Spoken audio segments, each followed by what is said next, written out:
AP CM YS Jagan నివాసం అత్యంత భద్రత గల ప్రాంతం. అక్కడికి వచ్చేపోయేవారు ఎవరైనా సరే నిఘా నీడలో ఉంటారు. ప్రతి వెహికల్ ఎంట్రీ ఎగ్జిట్ నోట్ చేస్తారు సెక్యూరిటీ సిబ్బంది. అలాంటి సీఎం జగన్ ఇంటికి వచ్చిందో కంటైనర్. మామూలుగా అయితే మెయిన్ ఎంట్రన్స్ దాటాక సెకండ్ చెక్ పోస్ట్ వద్ద వెహికల్స్ను స్కాన్ చేస్తారు. కానీ ఆ కంటైనర్ను ఎవరు స్కాన్ చేయలేదు.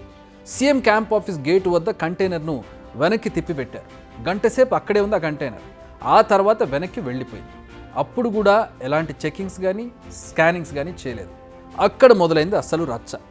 ఆ రచ్చే ఏపీ పాలిటిక్స్ను మొత్తం షేక్ చేసింది. కంటైనర్ ఎందుకు వచ్చింది? ఆపోజిట్ డైరెక్షన్లో ఎందుకు వెళ్ళింది? సెక్యూరిటీ స్టాఫ్ దాన్ని ఎందుకు స్కాన్ చేయలేదు? ఈ ప్రశ్నలు మొదలయ్యాయి. అన్నిటికంటే ముఖ్యంగా అనేక డౌట్స్ వచ్చేందుకు కారణమైంది ఆ వెహికల్ నెంబర్. మీరు ఒకసారి ఆ నెంబర్ చూడండి. AP16Z0363. మామూలుగా జెడ్ సిరీస్ ఆర్టీసీకి వాడతారు. అది సాధారణంగా ఆర్టీసీ గురించి తెలిసిన వాళ్ళకి ఎవరికైనా తెలుస్తుంది. మరి ఇది చూస్తే గూడ్స్ వెహికల్, మళ్ళీ దానిపై పోలీస్ అనే స్టిక్కర్ కూడా ఉంది. ఆర్టీసీ వెహికల్పై పోలీస్ స్టిక్కర్ ఎందుకుంది?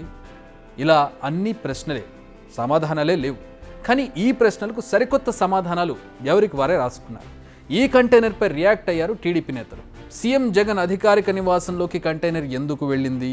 నిబంధనలకు అనుగుణంగా ఎందుకు తనిఖీలు చేయలేదని ప్రశ్నించారు. అసలు ఆ కంటైనర్లో ఏముందని ప్రశ్నించారు. ఇక్కడి వరకు బాగుంది. కానీ లేటెస్ట్గా వైజాగ్లో పట్టుబడ్డ డ్రగ్స్కు సీఎం క్యాంప్ ఆఫీస్కు లింక్ చేసేశారు.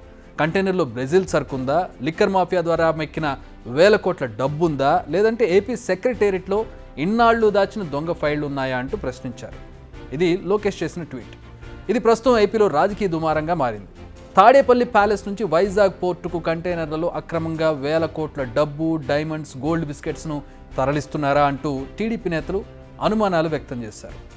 AP16Z0363 ఈ బండి నిన్న తాడేపల్లి ప్యాలెస్ లోపలికి వెళ్ళి బయటకు వచ్చినటువంటి ఈ కంటైనర్ ట్రక్ వచ్చిందా లేదా సీసీటీవీ ఫుటేజ్ బయట పెట్టాలి. ఇవాళ ఆర్టీసీ యాజమాన్యాన్ని తెలుగుదేశం పార్టీ పక్షం డిమాండ్ చేస్తూ ఉన్నాం. ఆ ట్రక్కులో నుంచి అట్టపెట్టెలు దిగాయా లేదా?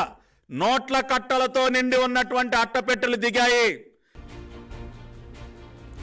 కంటైనర్లో ఏం తెచ్చారు, ఏం తీసుకెళ్లారన్న ప్రశ్నల వర్షం కురుస్తున్న సమయంలోనే తెరపైకి మరో వీడియో వచ్చింది. ఏ గూడ్స్ ట్రక్ అయితే సీఎం క్యాంప్ ఆఫీస్లోకి వెళ్ళిందో అదే ట్రక్ వీడియోను రిలీజ్ చేసింది వైసీపీ. అది సీఎం వైఎస్ జగన్ బస్సు యాత్ర సందర్భంగా దారిలో ఆహారం వండేందుకు ఉపయోగించే ప్యాంట్రీ వెహికల్, అంటే ఆహార పదార్థాలు కావచ్చు, ఆహారం వండడానికి ఉపయోగించే సామాగ్రి కావచ్చు, దానికి సంబంధించిన వెహికల్ అని వాళ్ళు క్లెయిమ్ చేస్తున్నారు. దీనికి సంబంధించిన వీడియోను రిలీజ్ చేసింది. అయితే విమర్శల వర్షం ఇప్పటికీ ఆగడం లేదు. వీడియో తీయడానికి ముందే అందులో ఉన్న సరుకును మార్చేశారని, సీఎం క్యాంప్ ఆఫీస్ నుంచి వెహికల్ మరెక్కడికో వెళ్ళిందని ఇలా సాగిపోతున్నాయి ఆరోపణలు, విమర్శలు. ఎలక్షన్ టైం, ఇప్పుడు ప్రతి అంశం సున్నితమే. విషయం ఏదైనా అది వివాదానికి దారితీస్తుంది, రాజకీయాల్లో రచ్చ సృష్టిస్తోంది. ప్రతి అంశాన్ని తమకు అనుకూలంగా మలుచుకోవాలని పార్టీలు చూస్తున్నాయి. అధికార విపక్షాలు ఈ ఆరోపణలు చేస్తూనే ఉంటాయి. ఈ ఆరోపణలు ఆగాలంటే అన్ని పనులు ట్రాన్స్పరెంట్గా చేయాల్సిందే. అటు ఆరోపణలు చేసే ముందు కాస్త ఆలోచిస్తే మంచిది. లేదంటే అందరి ముందు పరువు పోగొట్టుకోవాల్సి వస్తుంది. ఇప్పటికైనా నేతలు ఈ విషయాలు తెలుసుకుంటే మంచిది.